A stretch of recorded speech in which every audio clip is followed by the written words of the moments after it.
Hello and welcome to From Mrs. to Me, a podcast where you'll be inspired by courageous stories of strength and resilience told by women just like you who have been through the upheaval of divorce. This is their journey from Mrs. to Me, finding their true identity and creating a bold, beautiful life. I'm Crissy Freeman and I'm your host, a certified life coach and divorced mother of two. Join me each week as we explore real stories of divorce and what it takes to transform and live in alignment with the real you. Hello, and welcome to another episode of From Mrs. to Me. I'm your host, Crissy Freeman.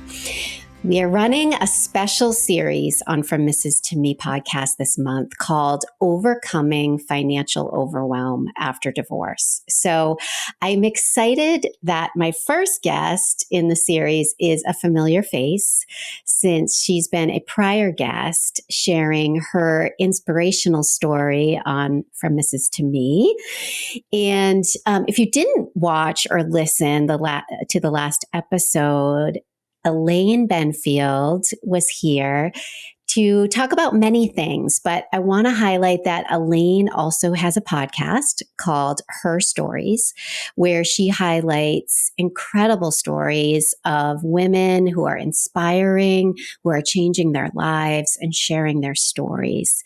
And so Elaine is here today to share her story of some things that have happened since we last spoke, and primarily in the arena of financial overwhelm and just some recent changes that she's endured since her divorce. So welcome back, Elaine. It is so great to have you here. Thank you so much. Thanks for having me. I'm excited to talk about this topic to help other women, as you know, get through the financial piece of divorce as well. Great. Well, thank you for being willing to be here and to be so vulnerable and to share with us your continued journey. So what I want to talk about is Elaine has been a very successful corporate executive for years.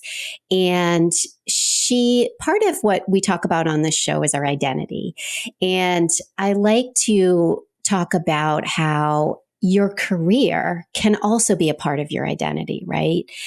And so what happened to Elaine, if she's willing to share, is a recent change that she had no control over as it pertains to her career.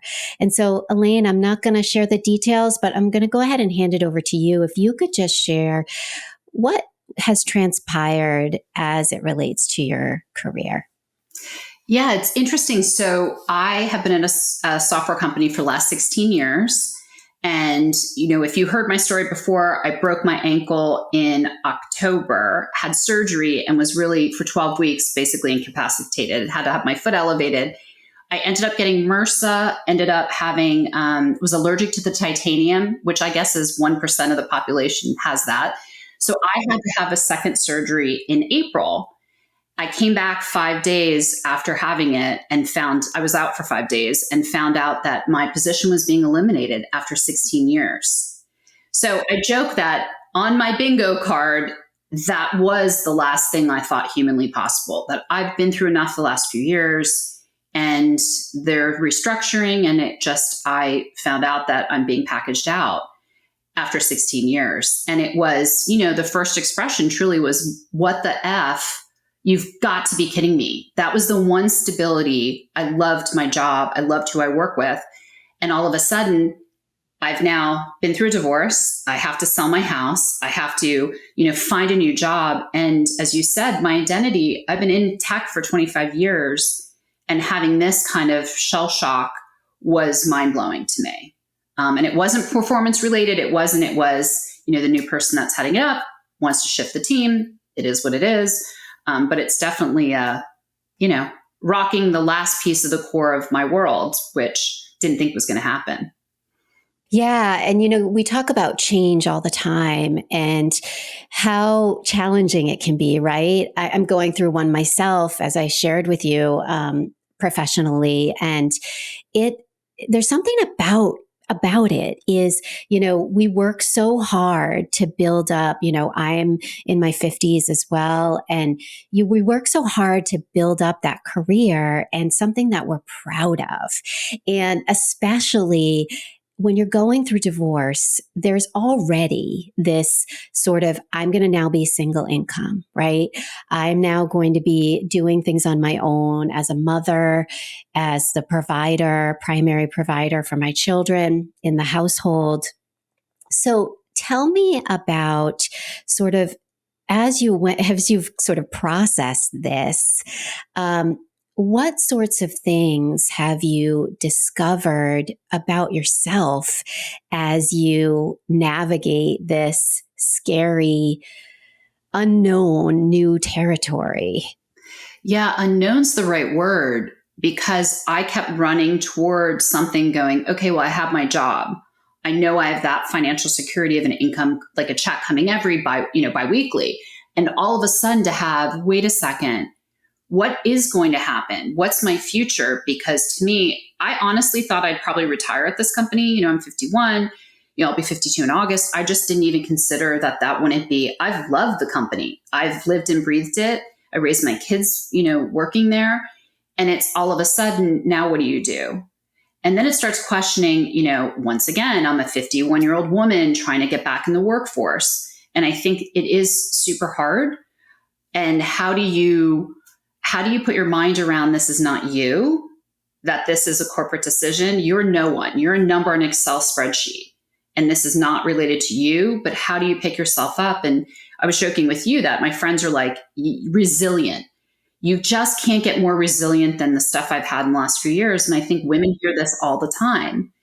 I am fortunate. I do truly say, like, I've been there 16 years. I am obviously, thankfully it's a German company.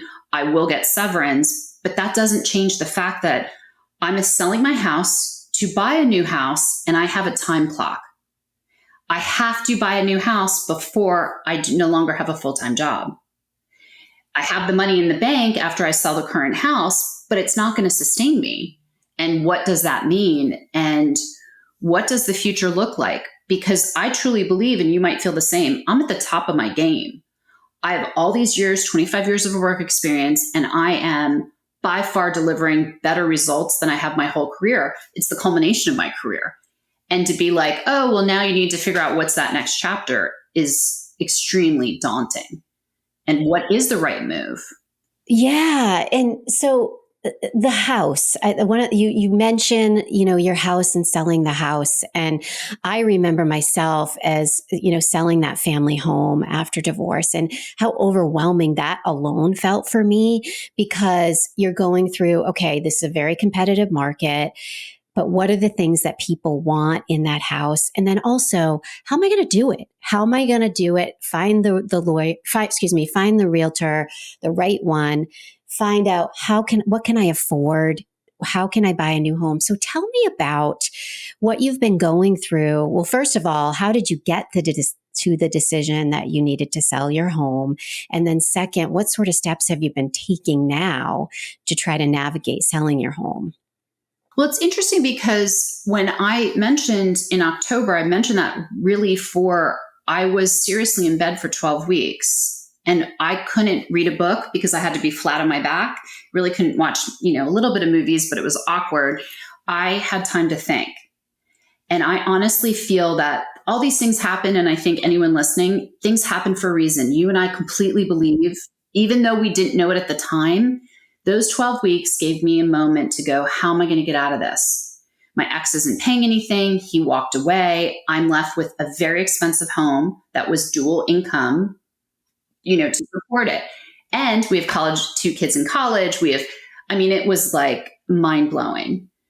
But I was able to go, there is no other option. This is my dream house. I've had it for 7 years, but there is no other option. The house is very big. It's time for that change. So I almost turned it into a business decision and let my emotions kind of come out of it going, what do I need to do to sell it for top dollar? Now, some people don't have this as an option. I went through all my savings. My parents left me some money and I just cried to my sister and said, I need their money to get me to do renovations. So in February, I started going, I need to do this, this, and this, and this to get top dollar. So I started renovations and then got let go and was like, I'm in the middle of renovations. And so that was its own, like, I've already paid for them. I'm almost, and some of them were, half paid. And I'm like, I had these budgets and, thinking through how to do it. But my hardest part was finding truly the right real estate person. I met with three fabulous women here in the Atlanta area. I think they're amazing what they do, but somehow I felt nervous. So what I believe is, this is the time in your life where you call your friends, you call people that are smarter than you, keep your, who can you go to for advice? So I called one of my best friend's husbands who's in real estate. Even though he's in Boston, I said, talk to me. What would you do? I will not mess this up. You're smarter than me. And he literally spent time on the phone and said, you know what? I know someone in Atlanta. He's my mentor. And I met him and knew he was the right person with a colleague. So two of them basically every day talked me off the ledge. Like, they knew I was doing the renovations. They knew I had the house from a design perspective, renovation perspective. Their job was to market me, get the house to the right people. And in the end, they became this part of my equation of, man, they knew what they were doing. The house sold less than 48 hours. So I listened to their advice, but it's one thing, you have to trust the person that they're smarter than you to help you navigate this, because you don't want to sell too low. You don't want to sell too high. I needed the house to sell because I need to move forward. I need to find a house, but I need the money from the house to buy a house. It's like, so I think honestly, coming up with the plan and the strategy of, trusting people that are in your corner, that it was having every day, they make me feel not as stressed, because this is, people say, what are the, few things that are life-changing that is the most stressful? House selling, house buying, a divorce, losing your job. I got all of them. You've had it all. I've had it all. But having those people that every day I would ask the dumb questions that I don't know. I'm not a real estate expert. I have no idea. And so they really reassured me and selling the house. And if I have to rent, then I have to rent. It is what, I'm in a position. I'm thankful that I, hopefully can buy a house, but then the market's crazy, super crazy, high interest rates. And I don't know how families do it. My kids are blown away going, you can actually afford a house this much. Like, but I've worked my whole career to do that. But I also think it's ridiculous. Like, it's nice when you have two incomes. I don't look at it like, I'm not even counting on that ever being an equation. Hopefully, as you and I have talked about, but right now, what can I do? What can I afford? How do I survive with two kids in college as well? Yeah. Well, and I want to highlight, one of the things that you shared, which is using your village, using your community of support and asking for help. I think so many times women hide, they don't know what to do. And, people have all these things going on. I don't want to ask for help. You reach out to your friend and her husband's not even local, but people want to help. And that is why we need to not be afraid to do that, because he went above and beyond to find somebody in your area, right? Above and beyond. But that's, today I talked to one of my best friends, her husband's a CPA. And I was like, I need your help. Answered my call within, and I was like, I didn't think you'd answer that quickly. But that's an example of, I have all these people around me that one of my friends is a lawyer, one of my friends. Those are the people that have helped me honestly survive the last few years, because I was used to having my ex-husband as almost that confidant. And I do believe I don't need him for most things, but I want someone smarter with these things that I'm not versed in. And that community, all my girlfriends are like, our husbands are here to help you with whatever their profession, or the wives or my girlfriends, whoever, everyone. I've had to do it. One of my best friends is in HR. Want to talk to her about, the situation with, being let go. And there's so many, this village is the only way I would have made it the last years. I actually don't even know if I didn't have it. I don't even want to think of the alternative. I'd be depressed in a funny suit. Like, they've all made me get through the hardest time of my life, truly. Yeah. And, to even see you sitting here and, Elaine, as I mentioned at the beginning of this, has her own podcast. You can see the beautiful letters Mhm. behind her if you're watching. She's still recording. She's still moving forward. I've seen some of your beautiful posts on staging. Now, did you do the staging for your house on your own? So I luckily hired an amazing, so I always thought that was the posh thing, like how, oh, you have a stager. And it's like, but I ended up doing such a great job with the design. I actually even found an article from 7 years ago when I bought the house that I said, oh, I want the kitchen and the living room to look like this. And for the love of God, I showed the renovation team and said, oh, we did it exactly like I had envisioned, literally 7 years ago. And but then it comes to, hey, if you're going to open your home up, the average person isn't going to want this. I've swung the pendulum to modern, very black, very like, and it is stunning, but I needed someone to warm it up. And so I found through my realtor this amazing local Atlanta designer who does staging, and just worth every cent because she made it so warm and inviting. The other piece, I think the real estate agent was amazing, the best photographs. Anyone that's looking for a So home, important. it is by far the number one thing to market: staging and photos. And of course, having a fabulous agency helping you, real estate agency, all those things are critical. Anyone looking for a home, ask those questions. How are they going to market it? Who's doing their photos? One of the best, they did aerial shots. They knew, I mean, it just, those, and if anyone looks at Zillow and you look at photos, you're like, oh, it's some guy taking photos with his camera. And it's like, my house looked inviting. You've seen pictures, and that was the Beautiful. game changer, all of that. But I wasn't an expert. I know how to do the design and renovation, but it was time for me to hand it over to the stager and then the photographer just capturing it. So Yeah. And so for those listening, I learned that's such a good lesson that I learned too. And same thing. So I used a friend when I sold my Mhm. home who was a realtor had been doing it for years. And that was one of the first things she said to me was, we have to get this place staged, and they'll do it. The real estate, they usually have people that will do it for them, just like you mentioned. And then a good photographer, a really good photographer who knows what they're doing. They've done this before, and Yeah. they take just these beautiful, stunning photos. And I've And seen also, yours. They're beautiful. I was at first, you get offended because they're like, don't want that, don't want that. And she said, this is not about you. This is about someone walking in and experiencing your home. And then the other thing, the real estate agents both said, get rid of everything. Nothing personal. I love the signs that have wooded sayings and they're like out, everything out. And I have one room dedicated with storage boxes. And so when they came in, they could see that it's a huge room, but I was like floor to ceiling. All of my kids and I were like, everything goes in there, and decluttering, like just making that people can walk in and envision their own stuff. So it's funny, we live kind of minimal, and now I'm on the flip side. I close on Monday in the house. Now I want to start purging because if I didn't need the stuff anyway, and I also want to start new where I'd rather donate and give away to friends and family and whoever needs the stuff, but, and charities. But it's interesting that that's a piece. Don't forget that, because you walk in some homes, you're like, can't even open the closet. They have so many ski coats. It's like, it's Atlanta, store them. No one needs to Yes. see. I mean, I've seen it all, but yeah. So I think that's Yeah. the piece. They said same thing. I had pictures everywhere of my family, of all this stuff. And I'm like, well, won't they want to see my cute little family and my Nope. kids? No, no. So I learned that too. So yes, such a good point. But, one of the things that I just want to highlight is that, as difficult as these things are as we go through them, I'm listening to you talk, and you're talking about decluttering, you're talking about purging, you're talking about there's so many phases after divorce that we go Mhm. through.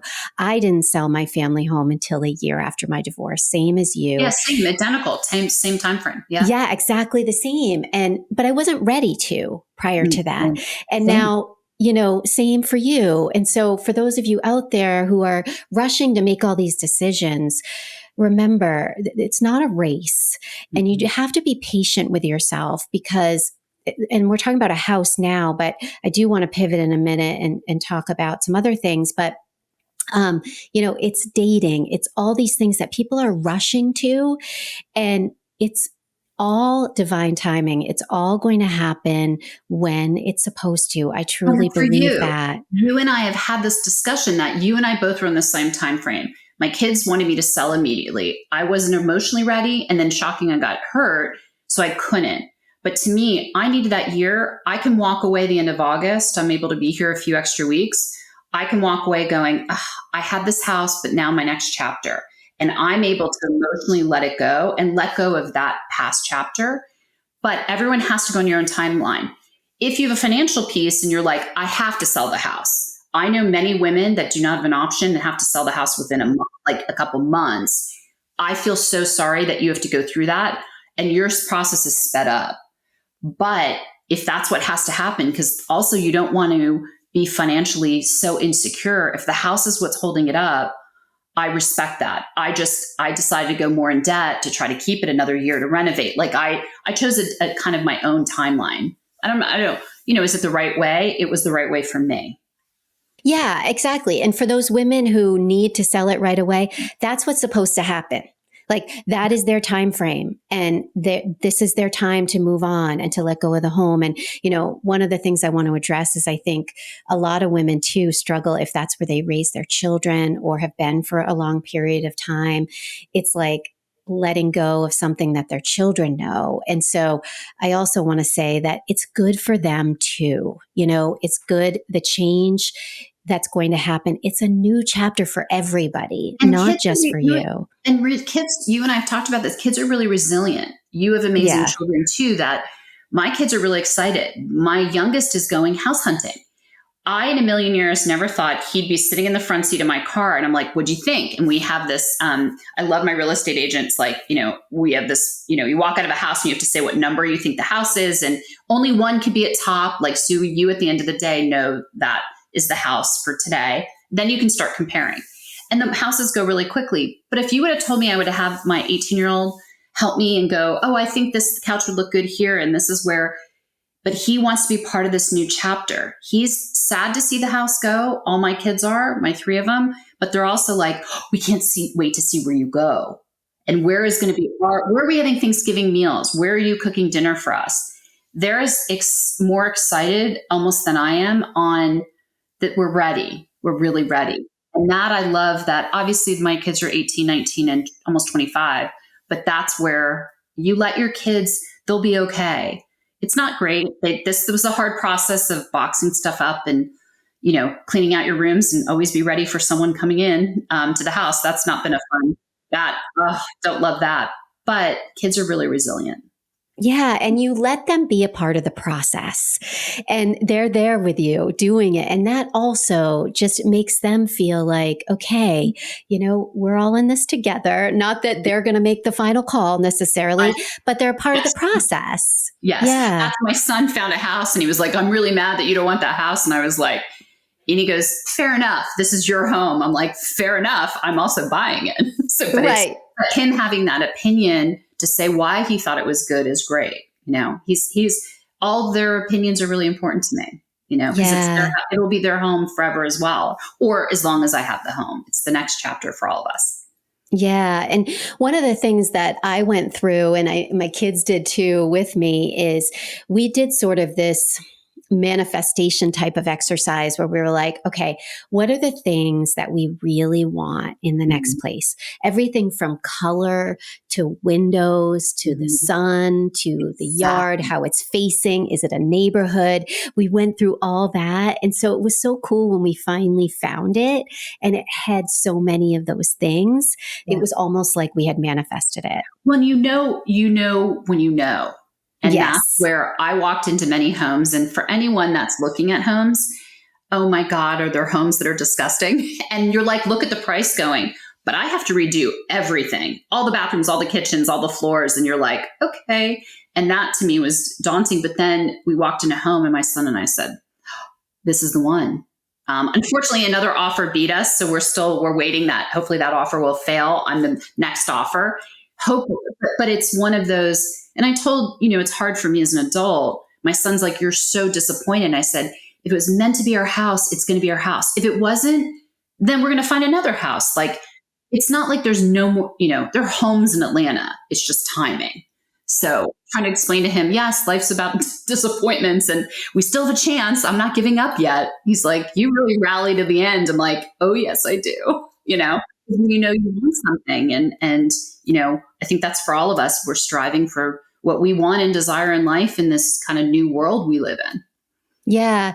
And if you wouldn't mind sharing for us as we talk about the house Mhm. and selling it, I know you and I talked offline just about some of the struggles that you've had with your former spouse and Mhm. trying to move this forward.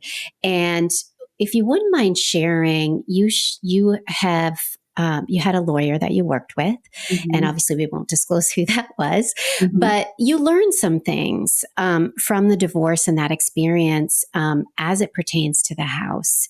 Do you mind sharing your experience Sure. there? Okay, great. Yeah, so it's interesting. So, anyone getting a divorce, I've never been through this. He was my first husband. He was divorced already, so I'm his second wife.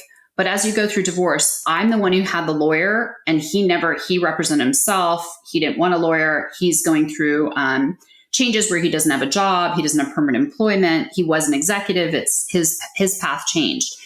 But in the divorce, we had lines very specific. I own the house. The house was mine because I'm the one living in it. I'm the one paying for the bills, doing the renovations, everything. And then after 60 days, he was supposed to give up rights to, any title of a car. They're mine. I'm paying for them. I've always been paying for them. I don't know why he was ever on some of them anyway.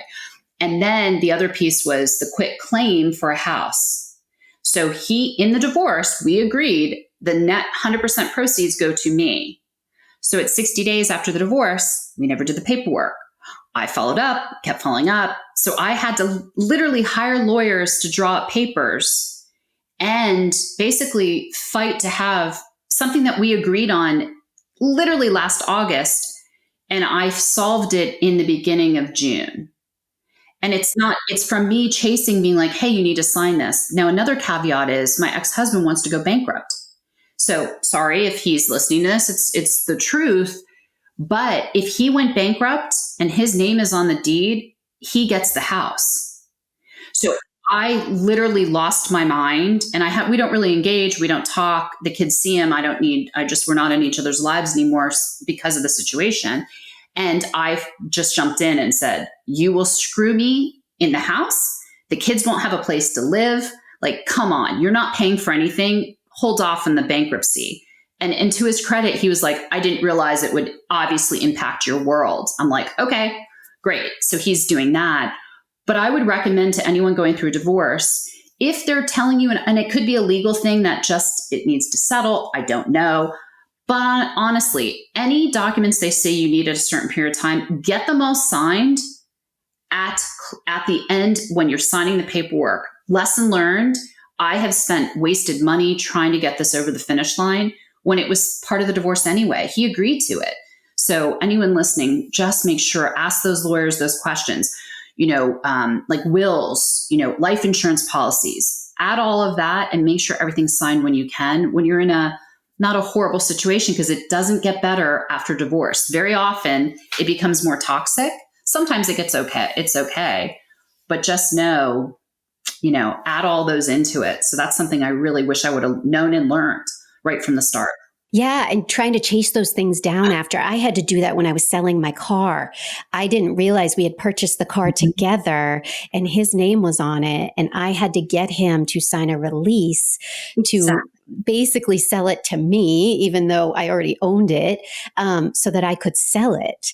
So it's like those little things that you don't think about and you hope somebody's advising you on, but really good questions, all of your assets, especially if they've been divided prior to the divorce, anything that you can think of, get that signed sooner rather than later. And when you're contemplating divorce, I think it's important. Like, I thought I'd be married forever. That was just, I'm sure all of us think that in a marriage at some point. But to me, I didn't know a lot of the financials. I'm smart. I was stupid. I didn't dig into certain things. And to me, man, when you're if you're even contemplating, find out some of these questions. Is there a life insurance policy? He had ours cut. I didn't know it was cut. So those are the things that I wish I had to do a lot of discovery on my own side to figure out almost the puzzle pieces. And he wasn't, I don't think, trying to be deceptive. He just wasn't paying bills. I didn't know. How would I ever know? And that's where, utilities, I still can't get them off AT&T. I fought them for 2 years. And those are the things that, man, I'm excited to just moving and being like, I can pick all new utilities without his name on it. Like, you cannot, if he doesn't pay gas, I had gas shut off once. Come on. Really? Because I can't access. Then he finally gave me all the usernames and passwords. But I'm like, so if you're going through it, think of those usernames and passwords, get them all. Like, yeah. I had a Netflix combined account, and man, was I mad when he wouldn't come off the account, and I kept trying to get him off. And here I am, all of his shows are coming up on my shows, and I'm like, no, this needs to stop. My biggest one was Apple. We bought all the Apple movies together, hundreds, because at the time there wasn't all the streaming. Oh, he got them. And I was like, mother, all my good movies. And I'm like, but those are the things that I like want to be untangled from those things. And honestly, my list of lists, what are the things? And I asked him right from the start, how do we start breaking these things apart, even as we're separated? Because I knew it was coming, obviously, because it takes a little bit to get divorced. So, but ask all those questions, get the usernames, passwords, find out all that information. Yeah. Oh my gosh. Such a good lesson. Thank you for sharing that, because I didn't even think of that before.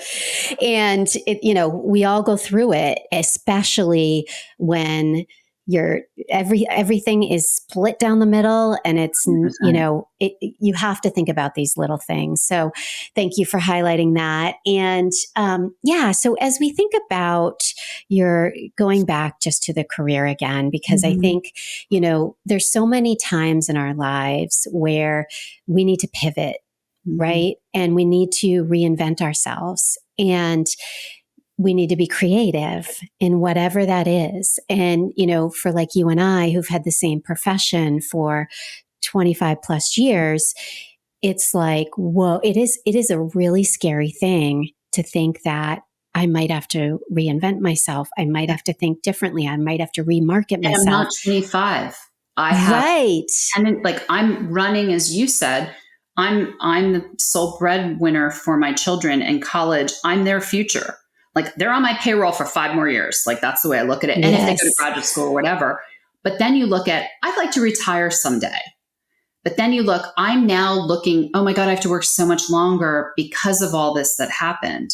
What am I running toward? And what is my security? Like, and as I told you, I'm only looking at it as I'm single. Someone comes in and helps me and I find a partner and we split things, amazing. Right now, I'm not even considering that. I want to be okay by myself. And even if someone comes in, I want to be okay by myself. Lesson learned, hard lesson learned.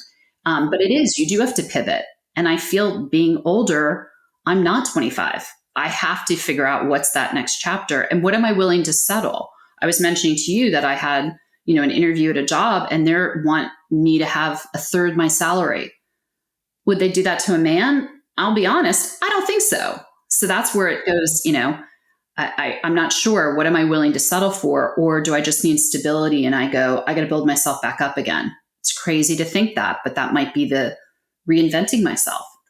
Yeah. And those are the things that it's going to be fascinating. I'm going to want to have you back on here again, because I know it's going to be fascinating to see your journey and what happens, because it's never what we expect. Mm-hmm. We always have this map in our mind of what's going to happen next. Oh yeah, I'm just going to go to the next same job. I'm just going to do, the same thing. And I bet something beautiful is going to surface for you. And it's going to be something that highlights all your gifts and talents that you bring to the table. And it's going to be something even better than what you had before. Yeah, manifest that for me, Crissy. I'm manifesting it for you, girl. You're going to get it. But you and I talked about, was I complacent? Was I 16 years at a company that they only took 50% of my skills? And is this, because now I'm starting to talk to people and they're like, oh, you haven't been this? What about that role? And I'm like, oh, I've done all those functions.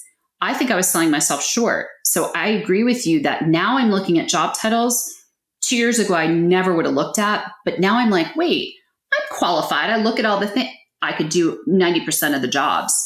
And so that's where I agree with you that I'm really excited that this is pushing me, not what I wanted, not the timing, but it's pushing me for that next level that I probably wouldn't have wanted to strive for. And that is a gift that I'm like, okay, now what can I do next? Because I'm ready for it. And as I said, I'm at the top of my game. Yeah. Really And I love that. working. I mean, does everyone listen to Elaine talking, like the confidence in her voice, how she feels about herself? I mean, this is all the stuff. It's not just, checking the boxes as we go. It starts with how we feel about ourselves. It's that self-love. It's that Mhm. self-care. It's all the things and knowing that we can do it. And that's why I know you're going to find something amazing, because that's who you are, and that's just seeing you here with your energy and what's coming But out of don't you you. feel the same that to me, I wouldn't, if you and I would have talked 2 years ago, so it's almost 2 years ago when everything happened with my ex-husband, I don't know if we would have talked, 2 years ago in a month, I wouldn't be this way. Part of divorce gave me the voice that I've settled. I've settled in a relationship. I've settled in a job. I've settled in my like physical appearance. Like I'm lost 17 pounds. Like I'm on this whole new, I want the best of everything that I deserve. And I think honestly, divorce was the best thing that could have happened to me. And it's so hard in the moment. I don't cry anymore. I don't think of him anymore. I just, as you've even seen me grow since we first met and talked. That is, and if you let yourself embrace it, I know it's hard during the moment. You and I we're on the other side, and every day is something it is what it is. But it's to have that confidence that I really didn't have. And I'm not that person's like, oh, look at me, but I have a light about this is what was meant to happen. And I'm excited for the first time about, hey, maybe this company, or what about that? And having, as we talked about, the network and the community. I can't wait to work some of the colleagues I've worked with in the past. Hopefully they can help me find this next avenue for me as well. Yeah, and you'll leverage all those people, and it Mm-hmm. will be amazing. And that's why sometimes people kind of look at me funny when I say divorce is an opportunity. And it really can be that opportunity to change your life. And it may not be exactly how you thought it would look, but it's forcing us to change. And that's growth. And that's where we need to go. And your And it's next chapter is that it's growth. and it's an opportunity if you take it. It's not an opportunity Hmm. if you miss it. And that's what I think I love everything you represent because it's true. It's taking the courage to go, this is the card I was dealt. This is where I lead to my happiness. And if you don't embrace it and you use it as you and I talked about, one of the things we talked about originally was, I don't want to be a victim. I had shit happen to me that I never thought in a million years. But there's so many people that have it worse. And to me, I just want to be a victim. How do I get out of this being me? I'm me again. I'm Elaine. I lost myself for a little bit being, the wife and this, and, now I'm like, oh, and I hope other women feel the same. Find your voice, find what gives you the happiness and joy and in your personal life and also professional. Yeah, and so many of us get stuck. I mean, and so we're not saying that, oh my gosh, you're a victim if you're sad and you're stuck. No, but what we're saying is we all have a choice. And at some point, you have to make that choice for yourself to say, I am worth it. I am worth more than what happened to me. And I am going to make a change. So for those of you out there who are still stuck in that grieving process, that's why I'm highlighting this month and why Mhm. Elaine is my first guest, because she is showing you exactly what you can do despite the odds, despite what happens to you. And so that's why your story is so inspiring, and that I know great things are going to happen. And one other thing I did want to highlight or ask you about is the last time we talked, we talked a little bit about relationships and getting into the next relationship. And a lot of women I talk to on this podcast talk about, they get stuck in the loneliness and needing a new partner. And one of the things that you said to me the last time was that you weren't ready yet, but that Mhm. you would know when you're ready. Mhm. So, and of course, now here you are with As I smile. several more changes. Yeah. So, can you tell me about where you're at with that right now? Yeah. It's interesting. You and I talked, and I thought I learned something from you that when you're ready, don't rush it, because then you find someone who isn't the right fit, and you just want the companionship. But then I don't want another, I thought I had a good relationship. So I won't say that I loved him implicitly, but I want to find a healthier relationship. And I said to you before, I thought my ex gave me, 75%, and my friends and family life was the other 25%. What I've really learned is he never could give me 100%. So I hope, and I'm like thinking, and as we talk about manifesting, I want someone to give me 100%. Do I need 100%? Maybe not. But I think in a partnership, I want to have that because I want to give 100%, maybe 150, whatever that is. But I wanted to get through all these pieces to be ready. And honestly, with me moving and finding a new house, I feel like then I'm shedding kind of this past to then someone can be welcomed into my new home. And the kids are really excited. We've actually had this funny conversation, which you would love, I love Anne Hathaway. She had a really cute movie this summer. The Idea of You, and the book's really cute. Yes. And so I talked to my kids and had this discussion going, so how young am I allowed to date? And the kids were like, what? And I said, well, I'm watching this movie. She's 40. He's 25. And they were like, so they were like, they'd be totally okay. But it brought the conversation of, I'm getting ready. I want you to be part of this journey with me. And they're all like, well, we're going to help select. And my friends are all excited, but it's exciting because I'm ready. Like the next few months, I'm excited for, I just looked at it as like the fall. When the fall hits, then I'm going to be ready physically and mentally and just kind of in a new place. And so I'm excited for that chapter, but I'm also happy I took my time. This was my time to get out of everything and then be who I'm meant to be. And no one needs to, whoever it is doesn't need to see me in this kind of sad state, and getting to the place where I'm, as you can see, elated to be like living life again. And so I'm excited, nervous, and I have friends that want to write my profile and yada, yada. But Oh, that's the best part. I still do that for friends because I love it so much. Oh, my friends are so excited. So I'd love you to be part of that. Yes. And it's a selection process I hear, which is, my kids are really excited about that. But it's my time. And I know some people really feel lonely. I honestly haven't had that. I've needed this time for me. Yeah. And that's what I needed, because now I'm better and therapy helps. And I'm in a really good mental state because I took time for me. And you can feel it for a while. Yeah. Yeah. And we all do. And that's the thing is there is, and there will be times still throughout your life, right? Where we're going to feel stuck because of something. And you just happen to get everything at once. And so it's forcing you to make some movements. But you said something that gave me chills. And you said, that you want to have this new relationship and you'll be starting fresh at home, in your new home, what is your home. And I think that's the beauty of all of this is you are going to leave behind this chapter and everything is going to look different. You're going to get to create, not that you didn't with your home you have now, but a space that is yours and your kids, primarily yours, and it's going to feel different. It's energetically, trust me, it is going to feel different. And visually, yes, absolutely. And as I mentioned with the staging, there's all these things in the garage and it's all this furniture I've had forever. And I thought, wait a second, I don't want any of that. And my stager said, oh, most women I work with say the same, that it's like, no, I want new couches. I'm a new person. So I'm already budgeting going, I just want more like softer colors. I never in a million years would have thought, because I'm very contemporary and I'm like, no, I kind of want warmth. I'm in a different part of my life.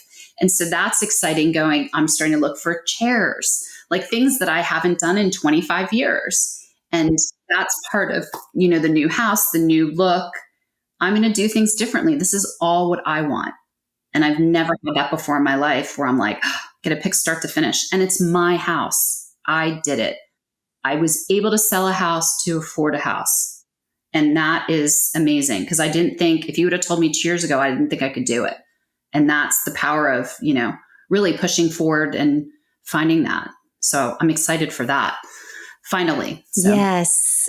Oh, yes. And this isn't the last time we're going to have you on, Elaine, because I can't wait to follow you on all the amazing transitions and changes that are to come. So thank you so much again for being here and for sharing vulnerably with us what's going on with you. And I'm telling you, you are inspirational. Listening to you and just feeling your energy, and you've got this. I mean, your confidence, and you're using your village and your friends, and there's going to be so many amazing things that come out of this next chapter for you. So I'm so excited for you, and thank you for sharing with our audience, because I know there are women out there that are either where you are or are anticipating that as the next journey. And so this is going to resonate with so many. So thank you for that. And thank you so much for having me. Really, and anyone, really, you can do it. If I can do it, you can do it. Just don't give up on yourself. So thank you for letting me share my story, and I hope it helps some people.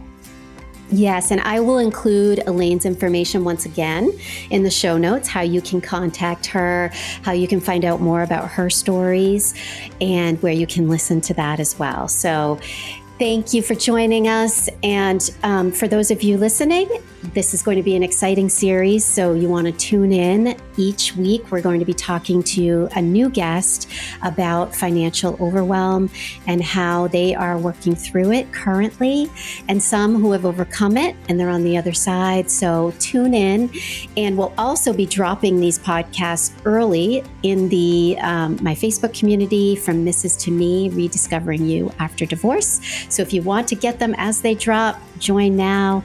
And until next time, remember, you can't pour from an empty cup. So keep doing that inner work, and we'll see you here again next week. I hope you enjoyed another episode of From Mrs. to Me, real life stories of real women and their journey of transformation after divorce. I'm Crissy Freeman, and if you like this episode, please drop a review in Apple Podcasts or wherever you listen to your favorite podcasts. Do you have a story to share? Are you ready to inspire other women on their journey through divorce? If so, find me on Instagram at From Mrs. to Me. For more tools and resources on creating your path to transformation after divorce, follow my community on Facebook, From Mrs. to Me, Rediscovering You After Divorce.